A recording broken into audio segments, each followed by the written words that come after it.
Okay, so we're ready to start. So we are going to start from Sif Chaf Gimel today, subsection 23.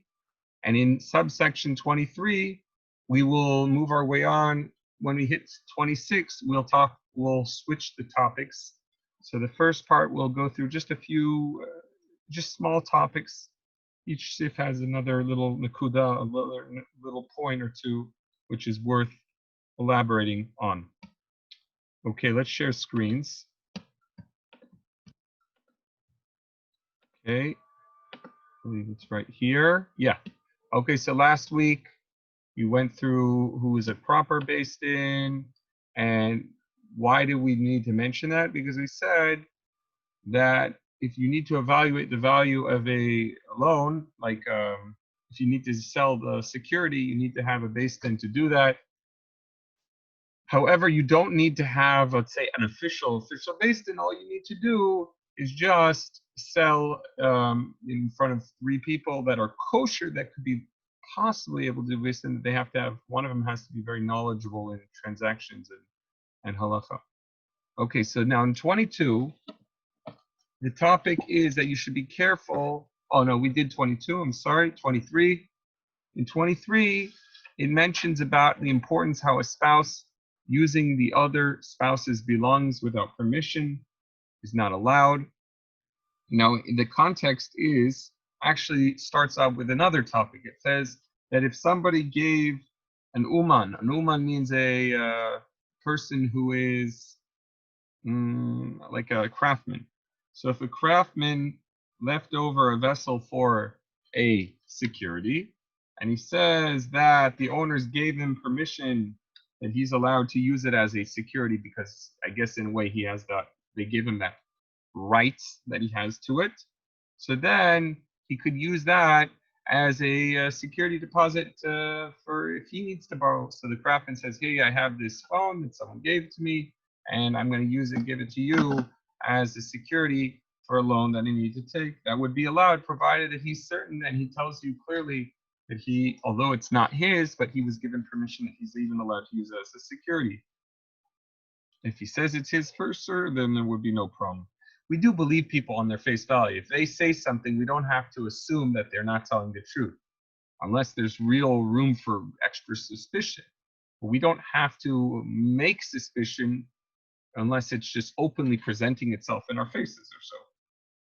Now, if he says that he was only, the craftsman was only allowed to use it, and he doesn't, then we have to ask ourselves, whoa, that doesn't mean that because he says you can use it means that doesn't mean that the person who gave it to you to fix means that you can now give it out as a security. And indeed, that would be a problem. So it would not be proper to take from the craftsman such a security because you know that he has no right to lend it out. And then in the end of the subsection 23, it mentions that even two spouses, they are not allowed to use each other's items without permission. Well, you could use it. A husband could use his wife's objects as long as they're not going to ruin them. But what he's not allowed to do is that he's not allowed to give it as a security because he needs to take a loan. So let's say he goes to the Gemach, the Free Loan Society, and he says, I need a $10,000 loan. And they go, give us something. So he goes to his wife's jewelry and he says, here, take my wife's jewelry. This is going to be a mashkum. This is going to be a security. That would not be allowed. That would not be allowed. Now, it could be that if he bought it with his own money, then maybe that'll be a friction shalom bias question that she could be upset for him doing that. But if he bought it with his own money, I believe that he has a right over it as well to give it as a security. However, what is the Alter Rebbe referring to when he says that a husband's not allowed to take his wife's possessions to use it as a security for him to take a loan? It's referring to possessions that she had before she got married. A lot of people, before they get married, they remember clearly what they owned before they brought into the marriage. For example, let's say that, God willing, some of them, one of them, or both of them maybe own properties. They own a house even before they got married. What an amazing opportunity that is. So she comes in. She's a wealthy woman, and she's married. I mean, she's getting married, but she already owns a home, and they're not going to live in that home. That's her home. She rents it out or something.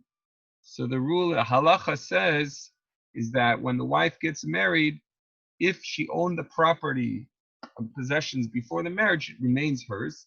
However, because she's married, as long as the marriage takes place, there is a merit, a zuchut, a certain benefit that the husband gets, that he's allowed to use his wife's properties, because they basically like share common properties together, as long as the marriage is existing. So he passes away, right? Or if let's say they get divorced, God forbid, so then all the money goes back, because this was not money that was made even during the marriage, where we could just say, oh, maybe that goes to the husband, or maybe we're dividing it. This is properties before the marriage took place. Okay, fine. So he's not allowed to give those items or properties as a security. And so too, she's not allowed to give his properties or items before the marriage took place, right? Neither of them are allowed to use their either spouse's possessions before the marriage. And the reason is simply because each one is not really have full ownership over it.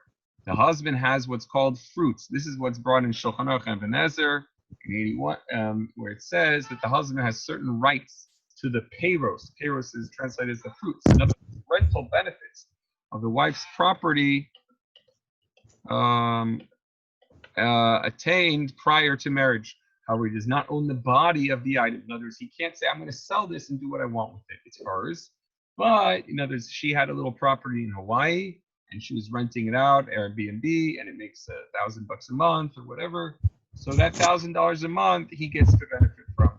But he can't sell that property in Hawaii because he only owns the fruits that are produced. It's like a tree. I say, I'm going to sell, you have the rights of the fruits that come from the tree, but you don't own the tree. The tree you can never cut down, you can never sell it, you can only take the fruits as long as we are married, you can use the fruits. Same thing with the property. Thus, he certainly cannot sell her land or other movable properties that she brought into before the marriage. So someone who wants to take a loan, and that the spouse says, here, I have my husband's this, or the wife says, or the husband says, I have my wife's this. You have to be very careful to make sure that that security is a legitimate security. Just like we know by the craftsman, you have to make sure that the security is a legitimate legal one to take. You don't want to take a security, a deposit, or something when it doesn't really, it's not really supposed to, it doesn't really belong to you. Okay, we move on to 24. This is a very important halachic principle. It's called asmachta. Asmachta, as we'll see in a moment what it means. But we learn over here how to avoid an asmachta. So in 24, it tells us, let's say a guy gives a loan to his friend on a mashkun, on a security. He says, I'm giving you the loan, but I don't know how trustworthy you are. I don't know you well at all. You just moved into the neighborhood. You seem like a nice person, friendly and everything, but I don't just give $1,800 loans to a complete stranger. You might move in a week from now, and then I'll be I can't then give this money of the gemah to someone who will need it, who's from our own community. Maybe you are legitimate, so I will lend it to you, but I need a security deposit. The guy says, okay, I'm going to give you a security. They value it. It's a valid security. Okay. However, the guy, the lender says, whoa, it's not enough that you give me a security. He says, what do you mean? What do you mean it's not enough? He says, the borrower says, this is a legitimate security. He says, yeah, it is. But because halacha, because one who learns the Alter Rebbe Shulchan Aruch on the laws of loans sees that there are many limitations as to even if you have the security, can you sell it so quickly? It's not so simple. For example, let's say it's the type of item where a person uses to, have their, it's a basic necessity of theirs. You can't so simply. Similarly, even if it is not necessarily an item that is the basic necessity to the person, But we learned last week that you can't sell so quickly everything. You have to make sure that you're evaluating the value of it properly. You need to have 3 people who are experts to evaluate it. And that first you have to have a beis din come and make sure that it's being evaluated. And then the beis din takes 3 people to evaluate it. And then you should have 2 witnesses to make sure that it took place when it gets sold and it was sold for the proper amount. I mean, there's a lot of concerns and limitations. It's not a clear-cut slam dunk. The guy doesn't come up with the money, go ahead and do what you want with the security. According to Halvah, there's a lot of limitations that are still in place. So the guy says, and that's what we learned in 24, he says, I don't want to come into all that headache. Okay, I'm happy to lend you the money. I don't want to get stuck that you're not going to end up paying me. So give me the security. Here's the security. He says, however, I already see that the security is worth the amount of the loan. I don't want to have to run after you. And if you're going to tell me I need more time, don't sell my security. I want this security. I don't give you permission to sell it. And he's telling me this for 2 years. He's telling me, don't sell the security. I'm going to come up with the money. He's going to make the guy not be able to sell it. And he's not allowed to use it for his own personal needs. Because we learned last week, you're not allowed to use a security. You're only allowed to hold on to it. Unless it's the type of thing where it barely gets ruined and you can rent the money of it to pay off his thing. So the guy says, I don't want to deal with all this headaches. I want to have the right that I can sell the security when I need. After the loan is over, if you're not going to pay, I want to be able to sell the security right away. So in subsection 24, it tells us that you can make a condition that you're going to be able to sell the security after the payment of the loan, after the loan agreement is, for whenever it's the payment needs to take place. And you can tell them like this. You can say, if you're not going to pay me up for the loan after the time in which it's due, then it will be considered as if this security, which you handed to me as a security over the loan, will be acquired to me absolutely like I'm the full owner of it, me'achshav, from right now, from the present moment. And when you make that condition, then the advantage will be for the lender is that now he sees that the borrower is not going to come up with the money. He sees that he's not going to pay. So he says, okay, now I can sell the item. Now I can sell it. And I don't have to drive myself crazy to make sure that I'm meeting all the halachic criteria needed, because we have a rule that if you make a condition that is different than the minhag, then it's different than the custom. It's a valid agreement. The agreement is valid. However, the Alter Rebbe says, then in order to avoid what's called an asmachta, what is an asmachta? Asmachta is an agreement. It is when there was an assumption taken by the second party. They took upon themselves, but in essence, they did not believe that it would truly take effect. It happens all the time. That's one of the reasons why gambling is considered stealing. If you gamble, even though you won the money in the blackjack contest or you won the money in the poker game, but halacha, there's a whole other explanation why gamblers are not allowed, why it's not allowed. We'll actually learn it when we get to the laws of witnesses, which is the next section after the laws of loan. But one of the problems is that it's called asmachta. It's considered that the guy who lost would have never thought that he would lose. There's 2 football teams playing against each other, and one guy bets if this team wins, then I get the money. The other person bets, well, he has to win by 7 points. I don't know, whatever their agreement.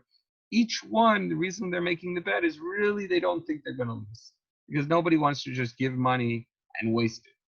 So the problem is it's not like you gave a service. Then the team that you voted for, you rooted for, you bet for won. You didn't accomplish anything. You won this type of fitchy type of agreement, which nobody who lost would have ever really believed he would lose until he already now lost. So he has to now begrudgingly give the money, and it's basically like it's being stolen from him to a certain degree. Why? Because that's called that he didn't really samachta. He thought in his mind he wasn't going to lose, and that's also could be a problem here as well.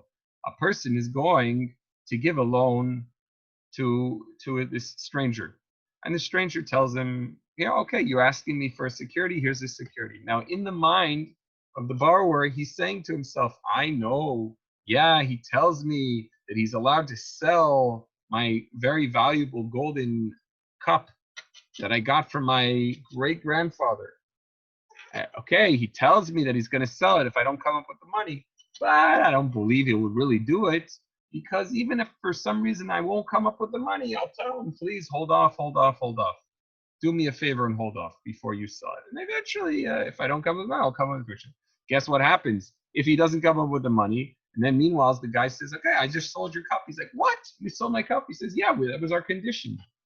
So he would say, I would have never believed you would have actually done it. So that could be actually this problem called asmachta. So what does the Alter Rebbe say you should do in order to avoid the problem? He says, if you add a few words, in Hebrew it's just one word, you say, if you're not going to come up with the money, it'll be acquired to me. And then you add the words me'achshav, from right now, from the present time. That's all you say. You have to say, and if you won't come up with the money after 30 days, it will be acquired to me. And then you must say, either verbally, or if it was a written contract, it should be written in the contract, from the present time. The moment that you add that in your stipulation, right, it becomes a bona fide agreement, and it's not going to be a concern of an asmachta. Is that clear to everyone? That when you add the word me'achshav, it makes that the agreement becomes a bona fide, legitimate agreement, and therefore you would therefore not. No one can hold back. You can sell it. You could sell it. Because we look after these people. We look after the lender, that he doesn't have to get stuck in a hole when he lends money. He can do a mitzvah, and he can have the security to know that he can sell it, and he doesn't have to wait forever if the guy's not coming up the money. So it's important that if you don't add the word me'achshav from now in your agreement, it could be that it's a asmachta, which would mean that it's not a valid agreement. But if you add it, it will be a valid agreement. Okay, now in 25, we talk about a loan that is entangled with two partners. So as we know, whenever there are partners, it's always complicated. There was once an interesting din Torah with one of the restaurants right on Pico Boulevard, where there were two partners. And I remember the case. They were coming to me, and both sides were pretty upset about the case. And I happened to be friends of both of them. I was not sitting on it as a din Torah. I was simply just friends of both, and each one was telling me. I said, look, I'm not going to give you any advice. You're telling me, okay, I'm listening, but I'm not going to respond. I'm not going to give you any legal advice, as we'll see in the next one, 26 in a moment. But okay, it was two partners. Basically, what happened is that they were partners for maybe 5-6 years, and one of either they couldn't get along, their business was not working with both of them in it.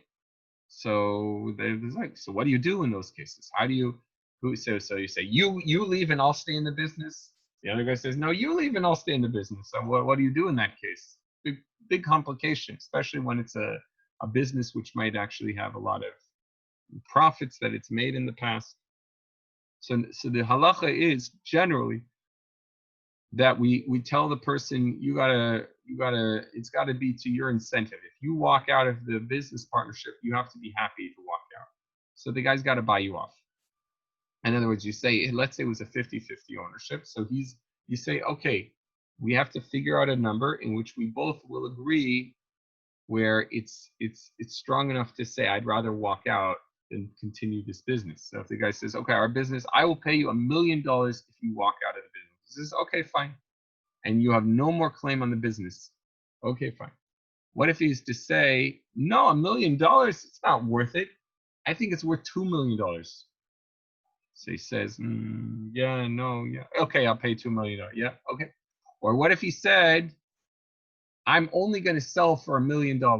I'm only going to sell my portion for $1 million. So the other partner says, what are you talking about? This business is more in debt than any profit. It's not worth. I would only give you $100,000. That's $100,000.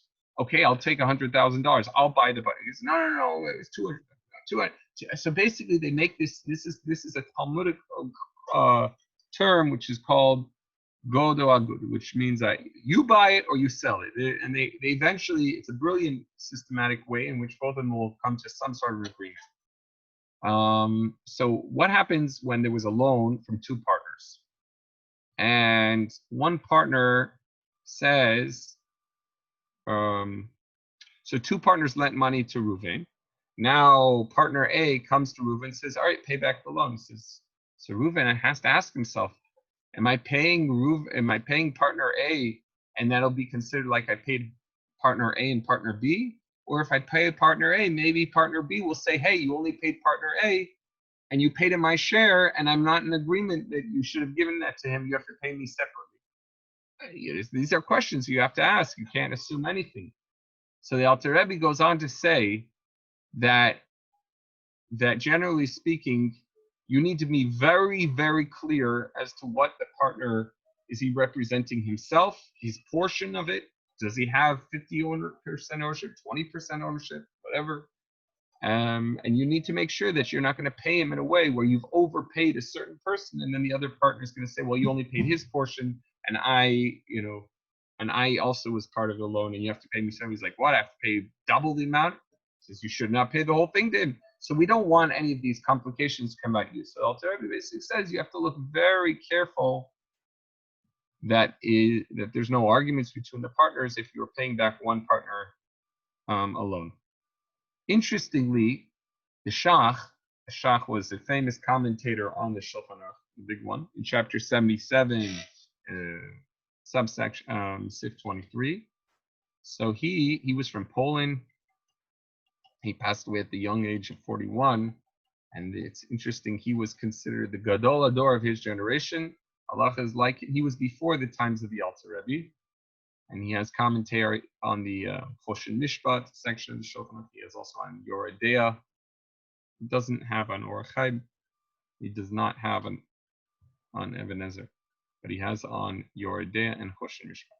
So the Shach writes that, so the Alter Rebbe mentioned that if one partner and the other partner are in the same city, so one partner A comes and says, okay, you can pay us the loan. So the Alter Rebbe writes, you can assume that partner B would agree that if you pay partner A, it's as if they're both going to divide it, and it'll be fine, because otherwise partner B would protest. So if they're in the same city, you don't think that he will try to rip you off or do something immoral. However, the Shach writes that the above applies only when it is clear that the other partner knows of the asking partner. However, when it is not known, so then one should not assume that he would agree. Okay, because you never know. I might have, you see, imagine if I go over, two partners lent me money, and one partner comes to me and says, okay, pay the money. I go, oh, in my mind, I'm thinking, if I pay him, it's like I paid both. And I end up giving him the whole amount. And the second partner then comes, no, he didn't share with me. You were wrong. You shouldn't have given to him. You should have discussed it with me. I put myself in a hole over there. I might have to pay double. So you don't have to be very, very careful to find out that if the person is coming on behalf of both of them, is he representing the other person truly, or is he, possibly, taking advantage of the situation. All right. If anyone has any questions at any time, feel free to ask them, and we will address them. If you want to add anything, feel free to mention anything, and we will answer. Okay, now we move on. Where are we up to? Oh, 26 is a new topic of its own. These are pictures of rabbinic attorneys from Israel. I've seen one of them.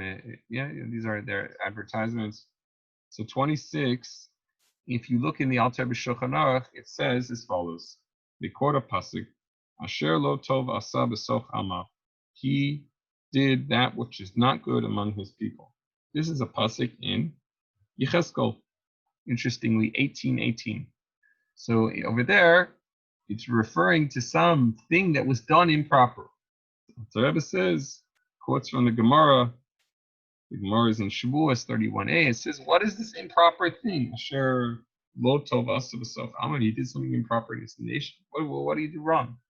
So it says over there that this refers to somebody who appoints a claim by virtue of power of attorney. He says, I am going to have my lawyer speak for me. And they go to the din Torah, they go to the court, the beis din, and they say, see my rabbi here, maybe not a rabbi, it doesn't necessarily have to be a rabbi at all. But it says, this person, he's going to speak for me, this guy is a professional, he's cunning, and he could be even honest. It could be that even if he's an honest person, this rabbinic attorney, but Chazal are not so happy about it, right? It says this is considered that he did that which is not good among his people. And what's wrong with this? So the Alter Rebbe says that this is talking about when the borrower and the lender are in the same city. And then the lender allows this person, this rabbinic attorney, to speak on his behalf. Why? Because he says, oh, well, he's more, he knows how to persuade better. He's a better power of persuasion. He can convince the beis din much better than me. Why can he convince the beis din much better than me? Because he knows, you know how it works. People sometimes they come to people who know a lot of Gemaras and a lot of halacha, and they say, listen, Rabbi, I want you to tell me how am I going to win this case? I'm telling you, sometimes people speak like this, or they ask it like this. They say, what happened if I lent money to, and give this whole wild case? I'll share with you a case, a very fascinating case that recently happened, and I'll share with you in a moment. And they ask, what would you do in this case? Tell me what the halach is. So then the rabbi is going to say, well, tell me.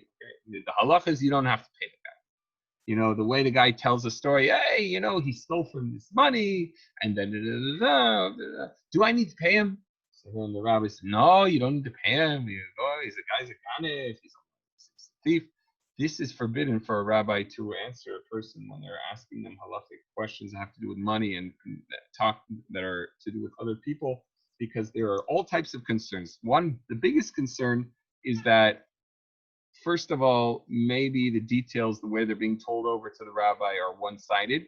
And it's very known that we learned from Shlomo HaMelech, we learned from King Solomon, that a person has to be in the presence of both parties in order to render judgment to them. So there was a famous case in the story of the Talmud, in the book of Malachim, where there were two women who were fighting over a baby, and one of the babies died because one of the mothers laid on her baby and killed the baby. So then the living baby, both mothers came to Solomon and said, "This is my baby. This is my baby." So Solomon was not only a king, but he was a judge. So in the book of Malachim in Kings, it says over there how Solomon said, "Zelmer zebenichai, Zelmer zebenichai." He repeated over the claims of each side. He said, this one says that this is my son, the living son, and hers is the one who's non-living son. And this one says that the living son is my son. And he went over and repeated the claims, and by doing that, he was able to come to a clarification and make a proper ruling. And from there, that's precedence. We learn that in any type of dispute, a rabbi cannot make a halachic ruling if he just heard from one side, because someone can manipulate the story, they can give their side of the story, they can give all types of misconstrue the truth and come to a very crooked result. So it's forbidden for a rabbi to give a response. And people ask me, many cases I tell them, I'm sorry, I cannot respond to you. You have to hear from both sides. So what about a rabbinic attorney? A rabbinic attorney is not making the halachic decisions, but, as you see in the background here, these rabbis tend to be more familiar with Jewish legal law. It could be that a lot of rabbinic attorneys are actually lawyers, and they are not even familiar with the rabbinic law, but they're smart, they know how to argue, they know every lawyer is an effective. Why do people have lawyers? Jeff, why do people have lawyers? Get out of trouble. Huh? to try to get themselves out of trouble, usually, or something like that. Okay, but what about in a case where you had a car accident? Not you, Chasham. Someone got in a car accident, so they're going to get money. They're going to get money. There's not a question. They got hit from the back. Why do they need to come and they're suing for millions of dollars? Why do they need a lawyer? I mean, in a case where it's clear that they're going to get money, what is the advantage of having a lawyer? And everybody comes with a lawyer. Making sure they get enough. Because, right, I mean, the lawyer's looking out to their benefit that according to the law, they should get the most advantageous situation possible, whether they are a victim, whether they were wronged in a financial deal, whether they wronged someone else, whether they hurt someone else by mistake. So whatever the situation is, harm or benefit, profit or loss, life or death, whatever the scenario is, the purpose of a lawyer is to make that my lawyer will make sure that I get out of this case the best possible scenario given according to what can come out from this, whether I'll make money, I won't have to pay as much, I'll have to pay but not as much, I won't get the death sentence, I'll only get this, I won't go to prison, I'll only have to pay a fine, or I'll get this, whatever it is. The lawyer is persuasive, he knows the law, he's gonna get, for me, the best situation under my circumstances given. So the question is, would that be, forget about what the legal system is right now, just think of Torah. What does Torah say? So the Torah halacha is that this is what 26 is talking about, and it's quoting a pasuk in Yecheskel, that it's not a good idea, it's not right to have a person who represents you. And now, so the question is why? Why is it not good to have someone represent? Now, usually the people who represent you are persuasive people, and they're smart, and they know the legal system.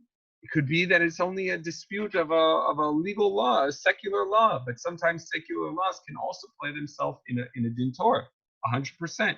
Let's say there was a neighbor who built a second story, let's say, and his windows were facing the windows of the other person. Now, there might be what secular laws has to say on this type of law, and there could also be what halacha has to say on this law. And it could be that it might be that the halacha and the secular law have the same outcome. It could be that the secular law would say you're not allowed to make the window so close to him, you have to close up the window. I don't know. I'm just giving an example, right? And maybe that's exactly what halacha says. Could be. I'm just saying, theoretically, there's definitely cases where secular law and halacha could be 100% the same outcome. But the point is that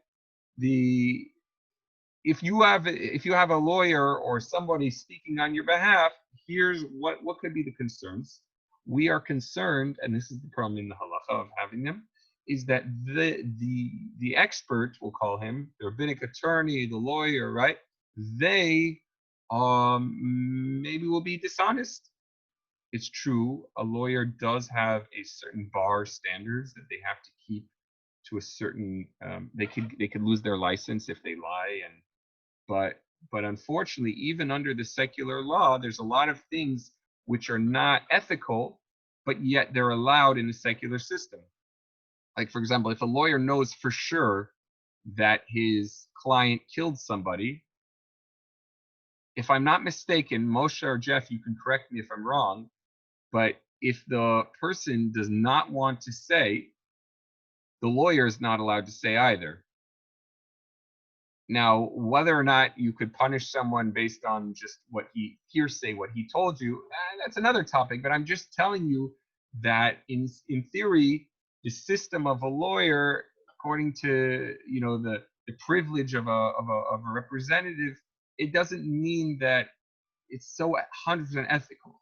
Yes, he's not allowed to lie, but there are all types of things he doesn't have to necessarily say the truth. Also, he can just avoid saying his guilt. He's not forced to say I'm guilty. He can keep quiet. Whereas at the end of the day, you also want that the lawyer is going to help the dayanim, going to help the judges come to reveal the truth. So therefore, sometimes the rabbinic attorneys can play a very we will see they can sometimes be very instrumental in doing a very large mitzvah. But on the other hand, they can be very deceptive and very unethical, as we will see in a moment. So I don't normally read the halacha in the Alter Rebbe Shulchan Aruch inside, but this time I will. I'll read part of it inside, not the whole thing. So it says, "Asher lo tov asa b'soch amav," that they didn't do good in their among his people. Our sages comment, "Zeh haba barsha," this is a person who prosecutes a claim by virtue of power of attorney. The medvar, when are we talking about that it's a problem? When the lender and the borrower in the same town, and but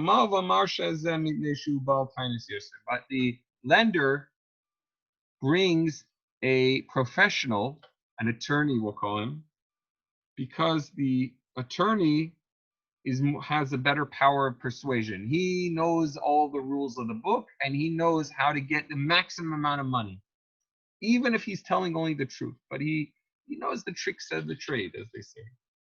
I'll read lo. So the Alter Rebbe says, and what's the problem? Thus, he is becoming embroiled in a dispute to which he shares no connection. Unfortunately, this is a big problem in our halachic din Torahs. So we don't like this idea of people fighting a fight that's not their fight.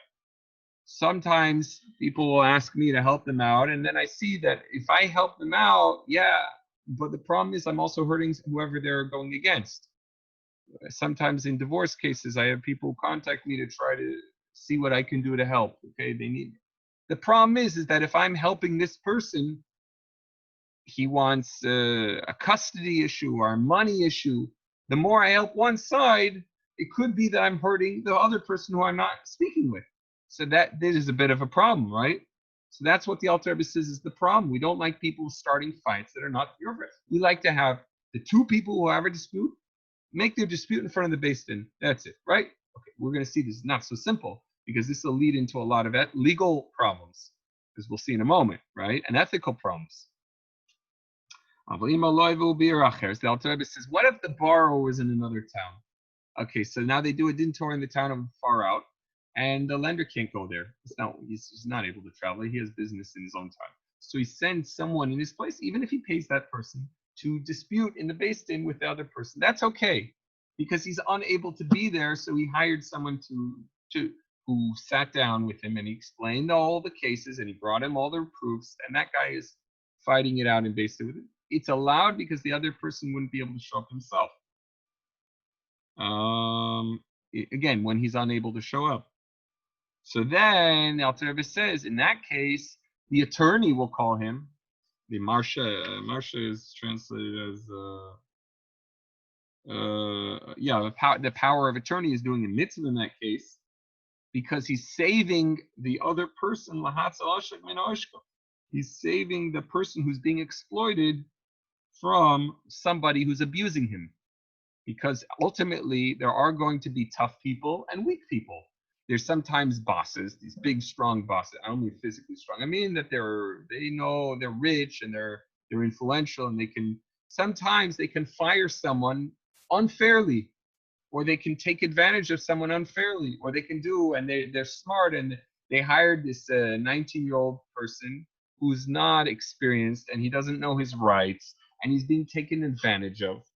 Or it's a girl and she's being taken advantage of and she's scared to speak in front of her 50-year-old boss who's a really powerful, influential person, and he can speak nicely and he has experience in this. So in certain cases, if you would represent them, if you are an experienced representative and you're representing them, you're saving them from exploitment, which they would be getting had they not been represented by the attorney. Okay, so that the bottom line is that we see that there's a lot of ethical issues over here. However, there's another thing to consider. Number one, okay, so just by the way, for the information, these people these are both the guys from Israel. They're called They're called Toan Rabbani, which means a claim, a rabbinical claimer. He knows the Choshen Nishpat, and he knows the laws of the loans, and he knows, like, let's say, Chasham, you gave a security to someone. Again, one of the cases we just had, and he sold the security, and you're like, what? I was going to come with the money, and then you want to try to find, but you don't know what the laws are. You didn't learn the laws of the loans, and you didn't learn the Shach and the Alter and the Taz, and you didn't learn all. You don't know what the Ksai Sakosha is. But this guy does, or at least he doesn't necessarily, but he knows how to look them up. He studied, and he knows how to look up these sources. He says, you see, based on what it says in the Torah, or based on what it says in the Shach, you did something which wasn't allowed. Therefore, you have to make that the transaction is involved, null and void. You have to give the money back. I'm saying, beautiful. It's beautiful. It seems to be that these guys. The problem is that they're usually, sometimes they could be dishonest also, They could teach the person to lie. There's a lot of issues and concerns, besides the pasuk that we said, that you're fighting a fight that's not your fight. So some commentaries point out that the way to avoid fighting a fight that's not your fight, the way to avoid it is, anyone know how to avoid it? To avoid that specific problem, how do we circumvent that problem? Pay money. The moment that you pay the attorney money, he's not fighting a fight that's not his fight. Because when he gets paid, it's his fight now. You and me are partners. You paying me to represent you. I care for you now. I'm going to fight for you. Like all those lawyers, the cars. I will fight for you. You're paying me money. I want to make money. I want you to make. So of course it's my fight now, right? So that halachically, by the way, helps a bit in these cases. But there's other issues. So now, I'll tell you right now, there are in the United States a couple big batei din, and in practice, it's about a split. Most allow a rabbinical attorney, which means people who are not licensed lawyers. They're not lawyers, but they know the shach, and they can look up your cases and quote your sources to manipulate the case, especially when you understand, when we learn the laws of Nezikin, there's so many halachic issues where if you're not experienced in this, you wouldn't even know what to argue for your case. But these people who have experience and they get paid whatever, so they'll do it for you. So some batei din, however, say we don't allow Toan Rabbanim. Based in of America, you maybe heard of them. They're a very large they're sponsored by the OU. They're located in Manhattan. So they don't allow. They do not. And they used to allow, and after a certain point in time, some of the dayanim were getting very angry at the Toan Rabbanim. They felt that the Toan Rabbanim were chutzpah, that they would, if they wouldn't rule the way that they were in favor of their client, they would say that the rabbis are not knowledgeable, and that they can bring a proof that the rabbis made a mistake and stuff like that. And then they were also afraid that they were teaching them to lie. Or unfortunately, there were a couple not such honest Toan Rabbanim, although the vast majority of them are pretty honest and everything. Although it would be, I think, more fair for them to say, we know that this person is notorious, not scrupulous Toan Rabbanim. We wouldn't allow him. However, in theory, we allow Toan Rabbanim. But if a person has a really bad reputation, we wouldn't allow. I think that would be more fair. But anyways, they don't allow. However, so now the problem is that according to secular law, if you say we will not allow counsel, which means that's against the law, okay? That means that the tribunal would be null and void. So even if it's not in front of a federal court or a Supreme Court or some sort of court, but there's also what's called, we have lawyer, even for a basic, what is it called when it's not a court? A based in, or if there's any other, I forgot what it's called. When you go to a person to make a ruling over a private, he's private, and they both an arbitrator. So an arbitrator, if he says yes, come to me, you're both signed that my ruling on this will be a legal ruling. And by the way, when you go to based in, you have to do the same thing. You have to sign a paper that you accept the decision of the arbitrators, which are the based in, whatever they accept. You can't challenge it afterwards in court, and they write it in a way that it's legally binding. And if the other person won't listen, then they can take them to court, and the court will force will enforce the ruling of the Beis Din, and it literally works. It literally works. Sometimes people don't want to listen to the Beis Din's ruling, and they already signed on it. The court will force them to accept the Beis Din's ruling.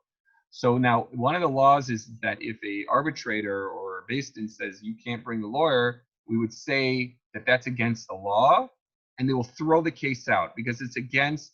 I think the Constitution. One of the constitutional laws is you have to have a counsel, right? Right to counsel means the defendant has a right. Here they write the defendant, but I think it's simply it's for both sides, even the non-defendant. But they have a right to have the assistance of the counsel, lawyers, and if the defendant cannot afford a lawyer, it requires that the government appoint or pay into a defendant's legal expenses. But again, it could be for any case. You can't say we don't allow attourney. So let's say Beis Din of America, I'm just telling you what they do. They say we're not going to go against the law. We allow lawyers, but we don't allow rabbinical attorneys. So you say, what's the difference? That's so unfair, especially if you are by profession a rabbinical attorney.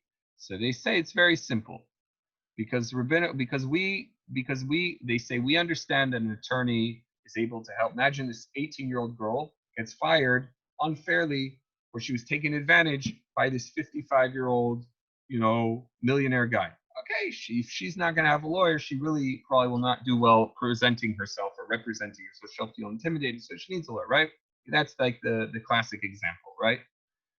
Or the minority person who doesn't speak a good English, and and maybe whatever. So we understand the purpose of an attorney, right? Or a representative, right? But they say, they say, well, we'll allow a lawyer, because a lawyer, if he's going to be dishonest and he's proven is lying, we can report him to the bar, and he can lose his license. Okay, so he's going to keep the standards. Whereas a rabbinical attorney, with all respect, they at least in the United States, they're from Israel. By the way, in Israel there is a certain standard rules that they have to keep also, which means that if they do stuff which is against law, they can also get into problems, and which could jeopardize their career, which they don't want to do. But in America, there is a separation of church and state, the First Amendment, the Establishment Clause. There's no. I'm telling you, I don't have any. I did take courses as a mediator. I have a Yad and Yadin, but officially, is there a course which makes that you're an official rabbinical attorney? No, there's no such thing. It doesn't exist in the United States. And I have sat on a couple cases, and not me. There are plenty of people in New York. There's all the time dintoras, and there's all the time these rabbinical councils. So you're gonna say, what if the person is just making problems with the base, and he's teaching the person to say this, say that? Let's find an opinion who argues with the mainstream opinion, and we'll make our claims, and we'll give the Beis Din a hard time. What are you going to do? Most Beis Dins will allow a rabbinical attorney, but again, some will say we only allow a lawyer and we don't allow a rabbinical attorney, because a rabbinical attorney doesn't have anyone on top of him. He has no one who if he's going to play, as they say, play games with the Beis Din, there's no one they can turn to get him in trouble. So again, that's the general argument. Another reason why, so they say that in the famous Rav Moshe Feinstein, they say in the name Rav Moshe Feinstein that he did not allow rabbinical attorneys when he had dintoras in the United States. That's what they say, and I'm pretty sure it's true. I've heard it from a few different sources. So you'll say, well, then why is it that today most Beis Dins do allow it? So I've heard in response, and if anybody wants, I could send recordings of some of the rabbinical attorneys who've had a large discussion and interviews on this, back and forth arguments behind it. Something called there was some very nice recordings they did on this podcast called Headlines. It's very interesting stuff. So they have a back and forth, the arguments about it. But one argument that is brought up today is they say, look, you could have let's say like we said, a partnership which goes bad, and there is proofs that each side needs to bring, and the Beis Din needs to look at the proofs, and we're talking about receipts and proofs. You could be giving a stack of 100 pages to a Beis Din to look over. So the person who's not a professional, even if he's not a lawyer, but he's a Torah Rabbani, he might know how to show and represent the exact important points You see, I'll tell you one thing that I have seen. Although I don't call myself a professional Tohen Rabbani, but I unfortunately see a lot of times there are people who, when they speak, they don't know what to say their point. They speak and they speak, but they can't say the bottom line, and it gets it gets them very furious. Basically loses their patience. The guy is speaking and he's telling all these unimportant facts, and he's focusing on trivial points.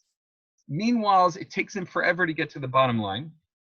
And a proper Tohen Rabbani, counsel, attorney, all these people that they know, I mean, again, we're assuming an honest one, right? They know to cut the important points and take the unimportant things and, not waste the Beis Din's time with that. Because if they're going to go into trivial things, you're going to really, you'll lose the case, really. So that's what they claim. They say there's so many complex business by nature agreements today, especially when it's like two software people, a software person working for a large company, and they got into a dispute, especially these Israeli high-tech companies where they had like a dispute between high-tech. I mean, to have them representing without an expert who's a Tohen Rabbani or attorney showing the points that are necessary, and then the Beis will have to go through and figure, the Beis has to be qualified themselves, obviously, but it could be quite complex, and it could be that they might not give a proper ruling if they're not giving if the proper information is not being given to them. So that's why, although the Alter Rebbe seems to not allow it altogether, but in the very complex cases, sometimes it's a mitzvah. And maybe we'll continue a bit on this next time, Wednesday. I think we'll finish for today. Does anyone have any questions? No, thank you, Rabbi. All right. Yeah, it's a long topic. The idea of attorneys and rabbinical attorneys. It's quite complex because it's an ethical question, and it's also a question where sometimes you could be dealing with a dishonest person. So the Beis Din sometimes have noticed that. So it's not so simple. All right, maybe next Wednesday, this coming Wednesday, maybe we'll still some more key points on this, and then we'll of course move forward. I think I just want to ask a quick question regarding that. Sure. Thanks. It seems like what you're kind of getting at with this is it's kind of just best not to mix the two. You're kind of going to be either a rabbi or you're going to be an attorney. But if you have both, you might run into some problems. I think it's basically not necessarily. No, I say not necessarily. I'll give you an example when it's very good to have a rabbinical attorney. Let's say there was, all right, I've sat at some din Torah. I'll give you an example of a din Torah that I sat at, okay? So there was once a guy who was working for a company, and he was letting in, he opens the gates for people to come in to take out merchandise. And he was given instructions who he can open it for and who he can't open it for, okay? And he had to sign a contract that he's not going to work for another competition. Is that allowed? Is that legal or not? That's another question. Even halachically, is it valid or not? So at the end, he got into some problems because he opened and allowed some people in who were claiming to take merchandise, and they were apparently not supposed to be taking. And also he worked for another company, and then the guy was suing his ex-worker that he has to pay this for breaking the contract, and he has to pay for allowing these people to do pickups when he should have checked them better. And so the Tohen Rabbani of the other person's side explained case by case what is the law of the land, and does that apply in this case, that is he allowed to make him sign something which is against the law of land.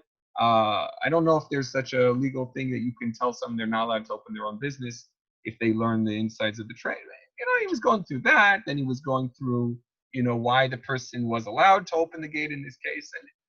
And this guy was much younger, and his rabbinical attorney was much older, and he was quoting various old well-known poskim to support his claims. Again, it's not completely out of line. If the person is responsible and honest, and then it can be done. However, if again, if he has a bad reputation and they see that he's a liar, he shouldn't be doing it. It's not so simple. Again, if you learn the Alter Rebbe simply, there's basically no exception. It just says if you're out of town, it can be done, but if you're in the same town, it can't be done. I'm telling you that there are poskim talk about the complexity of the business natures today. In the olden days, they had like a one-page contract they signed, then it's not done. Today, you could have contracts that are hundreds of pages.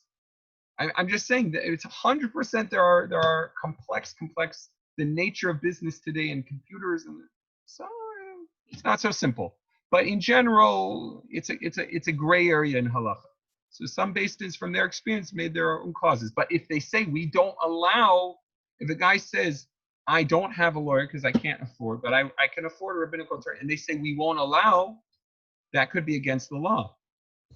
And then the beis din's ruling will be challenged in court that they're not allowing a person to have a representative. That could be against the law. So it's not. We'll continue on a little more points for next week, for this coming Wednesday. I think we'll have a guest speaker as well. Thank you. Right. All right. Thank you.